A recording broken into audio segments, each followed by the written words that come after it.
आप लोग पुनः प्राप्त शिक्षा प्रशिक्षण केंद्र पीएस कॉलेज बांका में आप सभी का हार्दिक अभिनंदन करता हूं। तो आज हमारा चर्चा चलेगा 3 पॉइंट पर, जो कि काफी क्वेश्चन पूछा जाता है, बीपीएससी से रिलेटेड क्वेश्चन है। और ये हमारा मेंस टॉपिक होता है ना, टॉपिक जैसे दे दिया, मान लीजिए भ्रष्टाचार के बारे में आपको टॉपिक दे दिया, बोलने के लिए सीखने के स्क्रिप्ट आता है, तो भ्रष्टाचार है तो बहुत यूनिक है हमारा। और चाहे वो इंटर की बात करें या हम स्नातक की बात करें, ये सब में भी हमारा क्वेश्चन बार बार पूछा जाता है। और ऐसा कोई स्टूडेंट नहीं हो कि ये तीनों क्वेश्चन का नाम नहीं जानते कि भ्रष्टाचार, नारी सशक्तिकरण, है ना, या दहेज प्रथा। दहेज प्रथा तो सब जान रहे हैं, है ना। ये तीनों पॉइंट जो आज हमारा टॉपिक है, तीनों यूनिक है। जिसमें से पहला टॉपिक पर हम बताने जा रहे हैं कि भ्रष्टाचार, है ना। भ्रष्टाचार का शाब्दिक अर्थ क्या होता है? भ्रष्टाचार का शाब्दिक अर्थ होता है भ्रष्ट जोड़ आचार इक्वल टू भ्रष्टाचार। तो वर्तमान में अगर भ्रष्टाचार की बात किया जाए तो इससे कोई भी ऐसा देश नहीं है जो इससे क्या है, अछूता। आप जहां तक जाइएगा, जहां भी अपना नजर उठाइएगा, हर एक जगह आपको वर्तमान में क्या देखने के लिए मिलता है? भ्रष्टाचार ही भ्रष्टाचार। लेकिन कभी सोचे हैं कि इसका जड़ कौन है? इसका जड़ कौन है? इसका जड़ आप नेता क्यों बोलेंगे? इसका जड़ आप लोग खुद है, हम लोग खुद है। अगर देखिएगा एग्जाम्पल के माध्यम से समझते जाइएगा। अगर कहीं आधार कार्ड बनाने गए हैं, आधार कार्ड या पैन कार्ड बनवाने के जाता है, देखिएगा लाइन लगा है ना।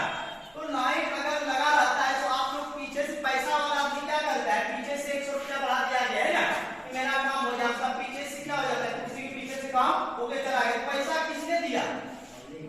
पैसा घूस किसने दिया? आप लोगों ही ने दिया ना, है ना। घूस आप ही ने दिया, तब तो घूस ले रहा है। आप देने के लिए तैयार है तो दुनिया क्यों नहीं लेने के लिए तैयार है? तो काम के लिए सबसे पहले हमें क्या रखना पड़ेगा? पेशेंस रखना पड़ेगा। आज नहीं होगा, हमारा कल होगा, लेकिन पैसा दे के क्यों करवाए? और अगर भ्रष्टाचार की बात आती है तो देखिए हर एक जगह, चाहे वो शिक्षा की बात हो, हम पॉइंट देखिएगा, ध्यान दीजिएगा, मेरा बात निकल जाएगी, मोबाइल कल आपको लिख के लाना।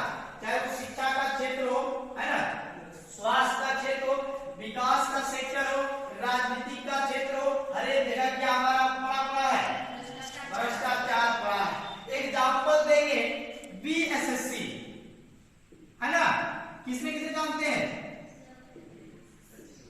बीएसएससी का फुल फॉर्म जोर से, बिहार स्टाफ सिलेक्शन कमीशन, है ना। तो ये बीएसएससी यानी बिहार के द्वारा जो एसएससी का एग्जाम दिया जाता है, देखते हैं बार बार एग्जाम मेरा हुआ क्वेश्चन पहले मिल जाता है ना। तो क्या होता है फिर उसको जब पता चलता है हमारा एग्जाम क्या हो जाता है? कैंसिल हो जाता है। क्या एग्जाम करना पड़ता है? कैंसिल करना पड़ता है। तो ये भी हमारा एक क्या है? ये भी तो भ्रष्टाचार है ना। पैसा क्या होता है? जिसके पास पैसा है 10 लाख 20 लाख 25 लाख, क्या होता है? पहले ही हमारा सीट क्या हो गया? बुक हो गया। पहले ही सीट क्या हो गया? बुक हो गया। तो ये भी एक क्या है? शिक्षा के अंतर्गत भ्रष्टाचार का समावेश है, जो कि मेहनती स्टूडेंट, परिश्रमी स्टूडेंट, आज दिन हमारा क्या हो रहा है? गरीब स्टूडेंट पीछे पड़ रहा है, मार खा रहा है ना। गरीबी का जोर खा रहा है। कितना वो मेहनत कर लेता है, परिश्रम कर लेता है, बनना चाहिए जिसका रिजल्ट, उसका रिजल्ट तो आता ही नहीं है। जिसको रिजल्ट बनना नहीं चाहिए उसको टेबल के अंदर से पैसा चला गया ऊपर, और वहां सीधे हमारा क्या मेरिट दिखा दिया। ये हम नहीं बोलते हैं, क्योंकि हमारा ऑनलाइन वीडियो चल रहा है। ये हम नहीं बोलते, कौन बोल रहा है? आज के दिन में आप न्यूज देख रहे हैं, पेपर देख रहे हैं, मैगजीन देख रहे हैं, हर एक जगह जहां देखते हैं बीएसएससी कैंसिल हो गया। भाई क्यों? तो क्वेश्चन पेपर आउट हो गया, है ना। बिहार पुलिस का एग्जाम चला, बिहार पुलिस का एग्जाम कैंसिल हो गया, तो पीवाई पेपर का एग्जाम कैंसिल हो गया, है ना। इस प्रकार ये क्या ये किसका जड़ है? भ्रष्टाचार का जड़ है ना। पैसा के लोभ में सीट को बेच देता है। वो सीट को नहीं बेच रहा है, वो देश को बेच रहा है। ऐसे जो भी, चाहे वो बड़े ऊंचे पर हो, चाहे नेता बैठे हैं या बड़े पदाधिकारी बैठे हैं, तो क्या कर रहा है? वो सीट को नहीं बेच रहा है, वो अपने आप के साथ साथ वो किसको बेच रहा है? देश के भविष्य के साथ वैसे नेता या वैसे पदाधिकारी क्या करते हैं? खिलवाड़ करते हैं बच्चे के और देश के भविष्य के साथ। ये भी क्या है हमारा? भ्रष्टाचार, है ना। मैंने 2017 में आईटीबीटी का फॉर्म भरा था, उसमें भी वो फॉर्म बहुत जूनियर लेवल का फॉर्म था। आईटीबीटी कांस्टेबल ट्रेडमैन,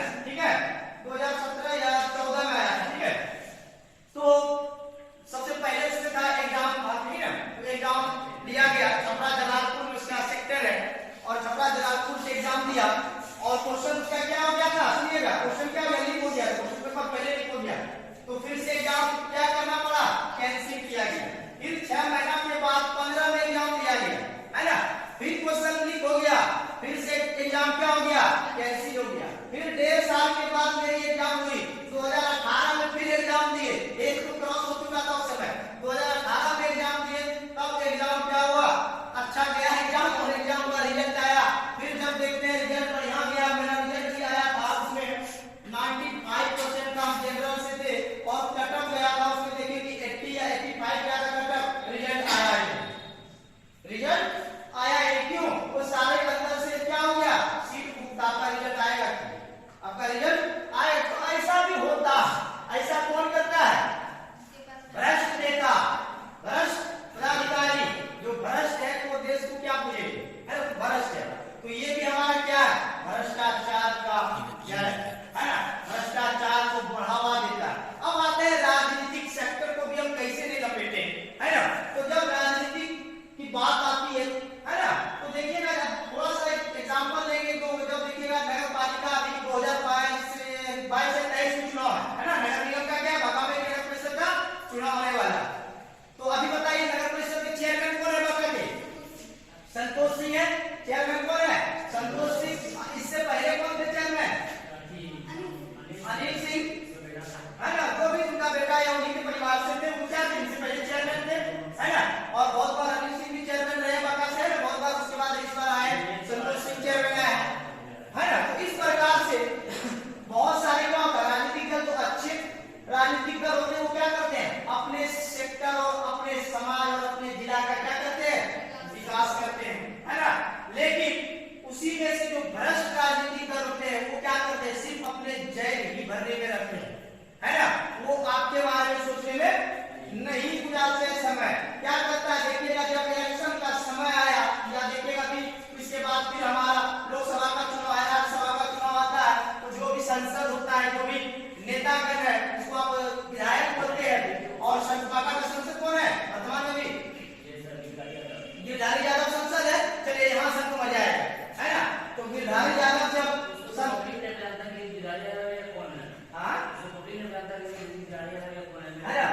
तो जब बाका का संसद गिरधारी यादव है, तो देखिएगा क्या, जिस समय वोट का वारी आता है तो सबके साथ माला मार के हाथ जोड़ के घर घर ही जाता है कि फलना मेरा चुनाव की है, उसी पर वोट देना, है ना। और गरीब जनता जो ईमानदार है, तो अगर पहले बात आती वो क्या करते हैं, वोट तो दे देते हैं, लेकिन यहाँ कहाँ कमजोरी होती है जनता का, जनता का भी कमजोरी है। हमने ऐसे भी वर्तमान में देखते हैं अपने आसपास समाज में कि अगर उनको रात में कितना परिवार है तुम्हारे हमारे 500 भैया 5 गो है, अच्छा 5 गो 55 रुपया लो, 25 रुपया लालटेन छाप नहीं बचना 20 है, लदे बजे चौकी कर लो, जय। तो क्या किया, आपको 2500 रुपया दिया जी, 5 साल के लिए आपने अपने वोट को क्या किए, बेच दिए। क्या किए, बेच दिए। आप भी तो भ्रष्ट हैं, आप भी क्या है, भ्रष्ट। लेकिन हमको कैसा नेता को चुनना चाहिए, कैसा विकास जो हमारा करे, जो हमारे बारे में सोचे, जो हमारा विकास करे, जो हमारे क्षेत्र का विकास करे। कैसी विकास, सतत विकास। राजीव सर बता रहे थे, आप लोग उस समय जवाब नहीं दिए, है ना। सतत विकास पर चर्चा है। सतत विकास का शाब्दिक अर्थ क्या होता है, सीधे मेरे शब्दों में जाना है, किताबी भाषा में, एक वैसा विकास जिसके अंतर्गत संपूर्ण क्षेत्रों का विकास हो, विकास की रेगुलरिटी निरंतर और जारी रहे। ऐसे विकास को हम सतत विकास या संपूर्ण विकास के नाम से जानते हैं। क्लियर। तो हमें विकास कैसा चाहिए, संपूर्ण विकास, सतत विकास, प्रत्येक सेक्टर में विकास। जैसे शिक्षा का विकास, सबसे पहले हमें क्या चाहिए समाज के लिए, देखिएगा बहुत पॉइंट आता है, शिक्षा का विकास, है ना। लिख देते हैं शिक्षा का विकास। फिर आता है किसका विकास, स्वास्थ्य का, स्वास्थ्य का विकास, है ना। फिर क्या लिखना चाहिए बताइए आपको, शिक्षा का विकास हो गया, स्वास्थ्य का विकास हो गया, रोजगार का विकास, ये चाहिए कि नहीं,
बागान में घर बनाने के लिए बालू हमें दूसरे जगह से क्या करना पड़ेगा, आयात करना पड़ेगा, मंगाना पड़ेगा।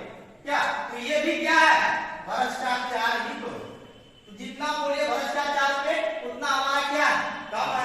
फिर देखिए ये शिक्षा का क्षेत्र हो गया, शिक्षा में विकास चाहिए। क्यों कि एक शिक्षित व्यक्ति की अगर बात करें, एक शिक्षित व्यक्ति ही सही निर्णय ले सकता है ना। एक शिक्षित व्यक्ति का सोच क्या होता है, सबसे क्या होता है, अलग होता है, और सबसे अलग हटकर सोच करता है कि हमें एक वैसा समाज चाहिए जहां की सभी प्रकार की सुविधाएं चाहिए।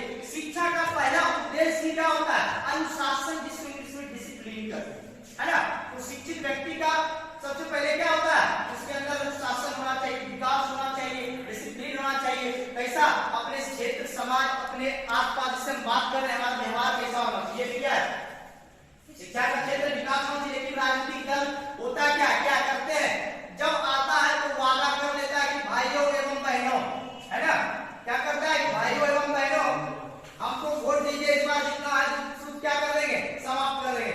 भागलपुर में क्या करेंगे, हवाई अड्डा बना देंगे, अब यहीं से प्लान अमेरिका के लिए उड़ेगी। लेकिन भागलपुर में देखते कि आज से हम लोग का देखते देखते 26-27 साल हो गया, लेकिन भागलपुर में कब से हवाई अड्डा बड़ा हुआ, भागलपुर में हवाई अड्डा चालू नहीं हुआ और देश भर हमारा क्या हो गया, हवाई अड्डा चालू हो गया और वहां से फ्लाइटें चलने भी लगी। तो ये भी क्या है, बिहार का तो भ्रष्टाचार ही है ना, इसीलिए तो बिहार को बीमार हुआ कहा जाता है। लेकिन दूसरा टॉपिक भूल गया, बिहार को बीमार हुआ सुना है आप लोग, बिहार को बीमार हुआ क्यों है कि इसको जितना भी नेता मिलता है या मिल रहा है, क्या सब साला लुटेरे, क्या है लुटेरे, क्योंकि अपने परिवार सबसे पहले क्या, जब देखिए आरजेडी की सरकार थी, याद था है ना, आरजेडी की सरकार थी, क्या था परिवारवाद। अगर हम मुख्यमंत्री बने तो मेरी बीवी भी क्या बन जाए, मुख्यमंत्री बन जाए। क्या आरजेडी में और नेता अच्छा नहीं था, भाई ने क्या खाना और अच्छे नेता होंगे, उनको भी तो मौका देना चाहिए। लेकिन वहां क्या परिवारवाद, मेरा पत्नी बनी, मेरा बेटा बना, क्या राजतंत्र है भाई क्या कि आप ही के परिवार से राजा फिर बड़ा बेटा बनेगा, नहीं, ये लोकतंत्र है। जनता के द्वारा चुने गए शासक भी जनता पर शासन करता है, ये क्या कहलाता है, लोकतंत्र कहलाता है। लेकिन लोकतंत्र को बिहार के नेता ने राजतंत्र बना दिया। वो अपने कर्तव्य निष्ठ में ये सोच भूल जाते हैं कि मेरा कार्यकाल 5 वर्षों का है, कितने वर्षों का, 5 वर्षों का, और अगर जनता को कुर्सी पर बिठाना आता है तो कुर्सी पर उतारना भी उनको आती है ना। तो ये भी क्या है, भ्रष्टाचार है ना। तो अगर आप अच्छे क्षेत्रों का, अपने सेक्टर का, अपने क्षेत्र का विकास कीजिएगा, चाहे वो छोटा नेता हो या बड़ा नेता हो, देखिए वो अगले टर्म भी आते हैं, थर्ड टर्म में भी आते हैं, फोर्थ टर्म में भी आते हैं। क्यों आते हैं, उन्होंने विकास कर रहा है, तभी तो उनको जनता भी चाह रहा है, प्यार कर रहा है उनसे, ऐसे तो वो वोट दे रहा है ना। तो इस प्रकार से ये हमारा भ्रष्टाचार का था, और हम अगर बोलते रह जाए तो आप लोगों को पता है कि ये खत्म होगी ही नहीं, ये खत्म होगी ही नहीं। नेक्स्ट चलिए अगला टॉपिक हम देखते हैं, क्योंकि समय मेरे पास कम है। तो दूसरा पॉइंट हमारा नारी सशक्तिकरण। तो नारी सशक्तिकरण, सेकेंड पॉइंट, नारी सशक्तिकरण से आप क्या समझते हैं, दे दे आपको टॉपिक, नारी सशक्तिकरण क्या है, कुछ भी है नारी सशक्तिकरण से रिलेटेड उस बात को क्या करना है, अब बोलना आप लोगों को। बताइए कि कोई एनी स्टूडेंट बोल सकते हैं नारी सशक्तिकरण के बारे में, 2-4 लाइन हम ही बोल सकते हैं, आप लोग बोल ही सकते हैं। तो देखिएगा नारी सशक्ति सब देखिए क्वेश्चन में ही छिपा रहता है आंसर। अगर क्वेश्चन को तोड़ के पढ़िएगा तो यही आंसर आपको दे डाले, फिर आप लोग हिचकिचाते हैं, बोलने चाहते ही। तो नारी सशक्तिकरण का मतलब क्या होता है, अपने आप में क्या होना, सशक्त होना, है ना, अपने आप पर क्या होना, निर्भर होना, है ना, अपने आप क्या करना, डिसीजन लेना, है ना। हम क्या कर सकते हैं, स्वयं डिसीजन ले सकते हैं, स्वयं ये काम कर सकते हैं, सेल्फ, है ना, अपना सेल्फ ले सकते हैं, अपना सुरक्षा स्वयं कर सकते हैं। इसी को क्या कहलाता है, नारी सशक्तिकरण।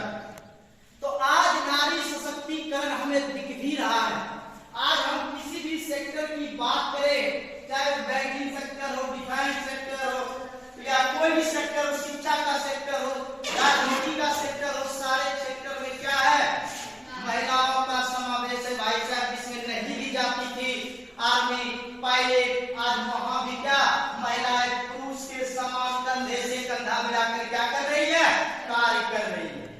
ये किसका कार्य है?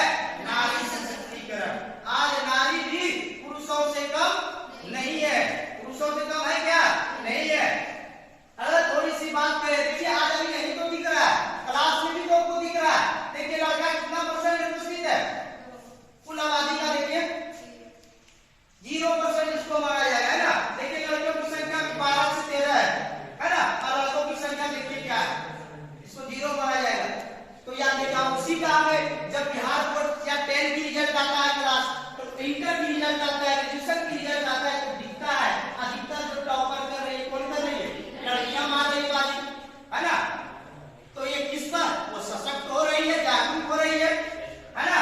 वो सशक्त होना मतलब जागरूक होना, वो जागरूक हो रही है, अपने अंजाम को क्या कर रही है? भले पूर्ण निभा रही है, अपने अंजाम तक पहुंच रही है। लेकिन आज के समय देखिए पुरुष की स्थिति क्या है? वो इतने स्मार्ट बनते हैं ना, बस वो साले में चले जाते हैं क्या, तो वो भी क्या हो रहा है? सशक्त हो रहा है। आर्मी सेक्टर में भी महिलाएं क्या अपनी भूमिका निभा रही है।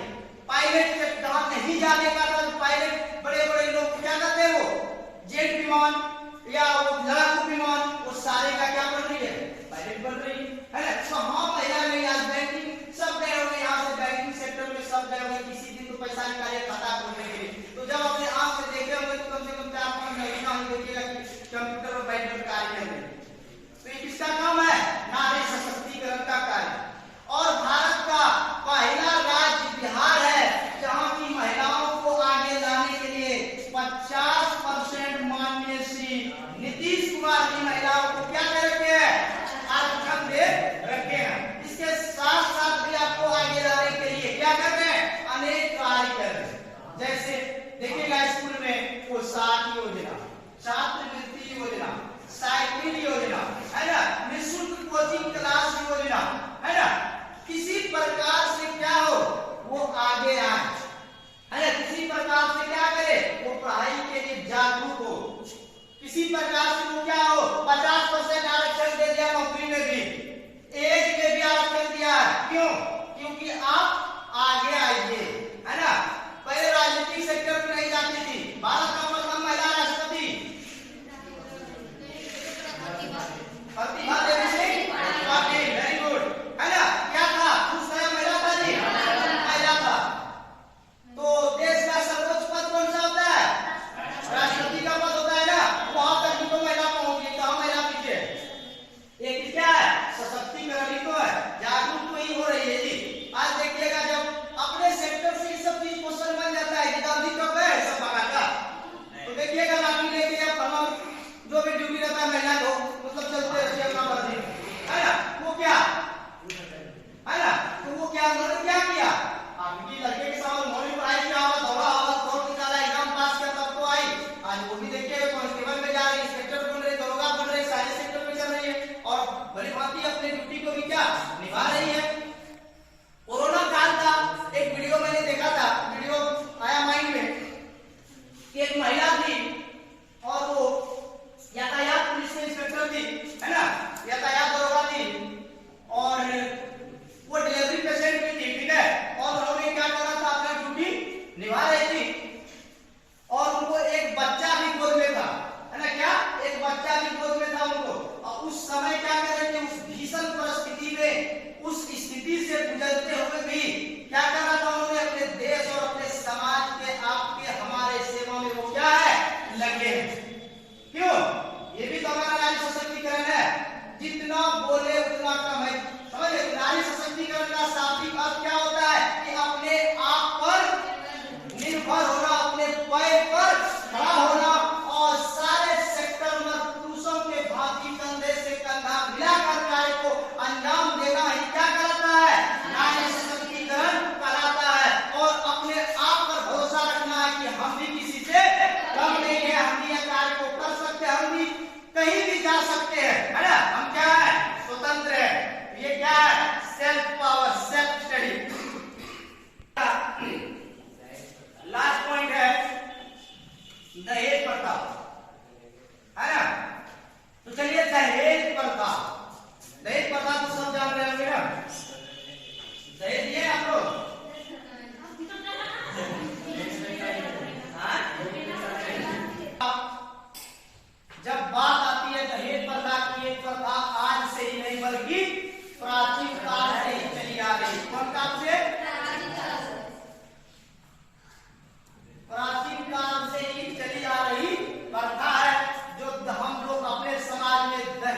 प्रथा के नाम से जानते हैं। ये कोई आज से लागू नहीं हो गया दहेज, ये पहले से ही चली आ रही। इसमें होता क्या था, लड़की वालों के यहाँ से लड़के वालों को क्या कुछ रकम, आभूषण, है ना, बहुत सारे वगैरह वगैरह चीज क्या किया जाता है, दिया जाता है ना।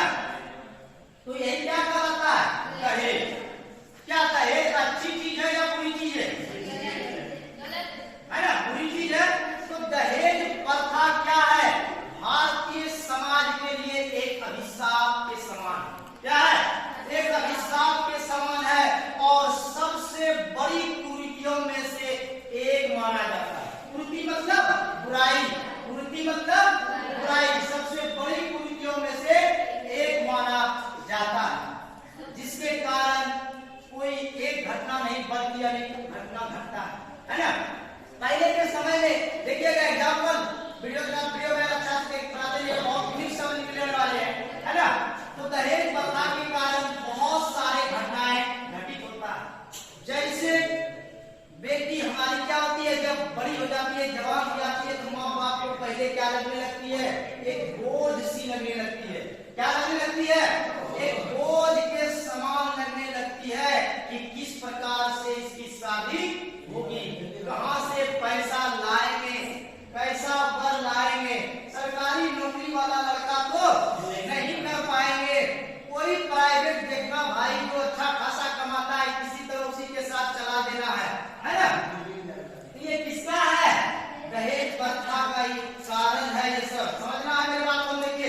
हम अपने स्टूडेंट से बोलते हैं हम किताब से पढ़ाते ही नहीं है, जो देखा वही तो बोल रहा है, जो समाज में घटता है वही तो बोल रहे हैं। जितने चीजें हमने बोले कहां से बोल रहे हैं, समाज से बोल रहे हैं। आज का टीचर किताब लिया बस छापना शुरू किया, जानता तो है कुछ नहीं, है ना, आजकल घगरी चल कर जा, बस वही बात है। तो क्या लेना है, दहेज प्रथा। तो क्या होता है, उनको एक बोझ जैसा लगने लगता है। जाहिर है बता चुके हैं हमने कि बोझ क्या होता है, बहुत प्रकार से उठने स्लाइड हो जाते हैं। ये दूसरा कारण हुआ जब वो इस दुनिया में आ गई, ये कारण। और जिस समय वो इस दुनिया में आई भी गई है, तो पहले हुआ सकता है कि आज का तो समय अल्ट्रासाउंड सब जान रहे हैं जी, है ना। तो अब तो बंद है तो जान रहे हैं। पहले जब क्या होती थी, माँ यानी माँ हमारा प्रेग्नेंट होती थी, और उस समय जब उनको पता चलता था कि हमें बेटी होने वाला है ना, डॉक्टर के माध्यम से, अल्ट्रासाउंड के माध्यम से पता चल जाता था। पहले का समय आज से 20 साल 25 साल या 10 साल बाद जाइएगा, हमें कोई समय लगभग बता सकते 10 या 15 या 20 15 रखिए ना, 10-15 के आसपास बैठ जाइएगा। उस समय ऐसी सुविधाएं हमारे पास मौजूद थी, है ना, जिसके माध्यम से होने से पहले हमें क्या पता चल जाता था कि लड़का होने वाला है या लड़की होने वाला है ना। उसे क्या करता था, माँ को बाप को पहले बोध हो गया, है ना, हाय भगवान बेटी हो गया, क्या हो गया, पहले वो उदास हो गया। अब इसको क्या करना है, खत्म कर देना, है ना, खत्म भी कर देता था। जिसको किस हत्या के नाम से जाना जाता है बता देते हैं, यहाँ पे लिख देते हैं, वीडियो में लीजिएगा, है ना। ये है भ्रूण हत्या। बोलेगा ना बाबू, अभी इतना पता चलेगा लिखने में। क्या होता है, भ्रूण हत्या कहलाता था वो। तो आज इस पर सरकार ने, हमारे सरकार जो है, भारत सरकार के अंतर्गत क्या है, राज्य सरकार के अंतर्गत क्या किया गया, इसका निर्णय लिया गया और कठिन कानून लाया गया और उस कानून को खारिज किया गया। आज अब जब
ठीक है ना, वहां आया भैया उसने बेटी हुआ पार्टी दिए ना कि देखो पार्टी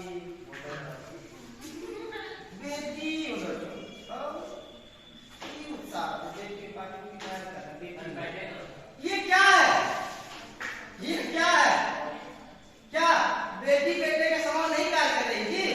आज तो हाँ बेटियां हम लोग कहते हैं कि बेटे से अच्छा क्या है, बेटियां ही तो बेटे से बेटा का कोई ऐसा नालायक निकलता है कि जब बड़ा हो गया तो लाठी से माए बाप को दिखाना शुरू, है ना? लेकिन बेटी कभी ऐसी नहीं होती है, तो पिता या माँ को क्या करे, माए जो भी लड़का बेटे क्लास में उनको गुस्सा नहीं करना चाहिए, ठीक है, पानी लेता है ना? तो ऐसा सिचुएशन है, ये सारे हम बोल कहां पर हैं, दहेज प्रथा पे। याद रखिएगा ये दहेज प्रथा पे टॉपिक चल रहा है हमारा, भ्रूण हत्या है इसके अंतर्गत, है ना? समाज का बात प्रस्तुत किए और भी अभी आने के लिए टेलर अभी चल रहा है तो बाकी है ना? देखिए कितना बोल रहा है, आपको दे दिया था, इतने दिए बोल रहे थे तक पहाड़ क्या बोले, कौन बोला आपको समाप्त होगा, आपका टाइम खत्म हो रहा है, हमको समाप्त होगा बोले, है ना? तो फिर आती है जब देखिएगा अब गवर्नमेंट दमाद उतारना है, मान लिया आईएएस दमाद उतारेंगे, आईपीएस दमाद उतारेंगे, इंजीनियर उतारेंगे, मर्सियर उतारेंगे, आर्मी उतारेंगे, बीएसएफ उतारे या कुछ उतारे, इसके लिए लड़की के पिता के पास वर्तमान समय में क्या होना चाहिए, बाद में होना चाहिए, क्या होना चाहिए, रकम भी होना चाहिए ना, है ना? क्या अगर बिहार पुलिस दमाद लाना है ना, ध्यान दीजिएगा,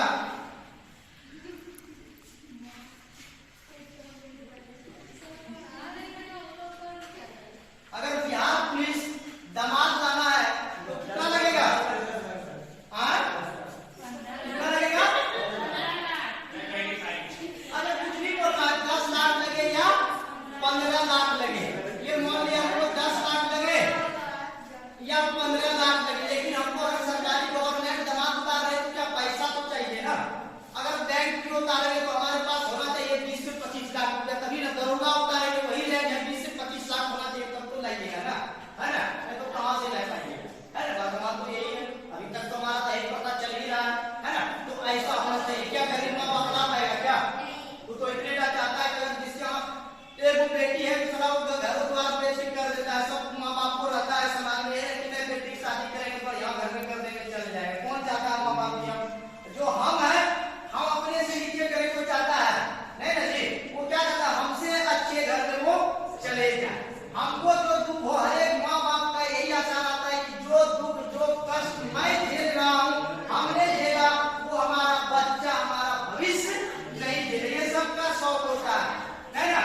लेकिन मर्जी ऊपर वाला का और आपका मेहनत और परिश्रम और लग कहता है कि जन्म आपको देकर भेज दिया इस दुनिया में, लेकिन कर्म और कर्तव्य और ताकत और शक्ति ये आपको दिखाना पड़ेगा, है ना? तभी आपके बीच से आपके समाज से गरीबी क्या होगा, आपसे कोसों दूर भागेगा। तो 10 लाख 20 लाख में क्या देना पड़ता है, दहेज देना पड़ता है। एक घटना और घटता है समाज में, उस घटना को भी लपेट लेते हैं, चलिए 10 लाख में तय होगी लड़की की शादी, है ना? दहेज प्रथा में हम बोल रहे भाई साहब 10 लाख में तय हो गई लड़की की शादी, 8 लाख दामाद को दे दिया, 8 लाख दे दिया, 2 लाख माइनस में रहा बाकी, है ना? क्या होता है, बाकी रह गया 2 लाख, समझ रहे ना बात को, दबे लिख रहा 2 लाख क्या हुआ, बाकी रह गया। तो देखते हैं आज आप लोगों ने पेपर न्यूज के माध्यम से कि अगर उनका जो होता है ससुराल अच्छा नहीं मिलता है तो वहाँ क्या लड़का भी उनको दे रहा है, 2 लाख सुबह 2 लाख शाम, सास ससुर को प्रताड़ित दहेज से लेकर ही रहा है, जब वहाँ काम करता है गया ना तो सास बोलती है भीख मांगने के पेट 2 लाख तक पापा रखी कर तो पैसा दे रहे तो यहाँ भी बच बच करेंगे, है ना? देखा सीधा मतलब वही चीज को ला रहे हैं, सब चीज अपने साथ देखे हैं, तो देखा हुआ वही मैच पर चलता चलने की बीएससी, है ना? तो क्या कहती है उनको भीख मांगनी, हमारा समूह में बापा को 2 लाख रुपया दे तो पहले, है ना? तब हमसे बात करना, तो ऐसी ऐसी चीज कहता है कि झेलना पड़ता है इस दुखियारी को, है ना? क्या है ना?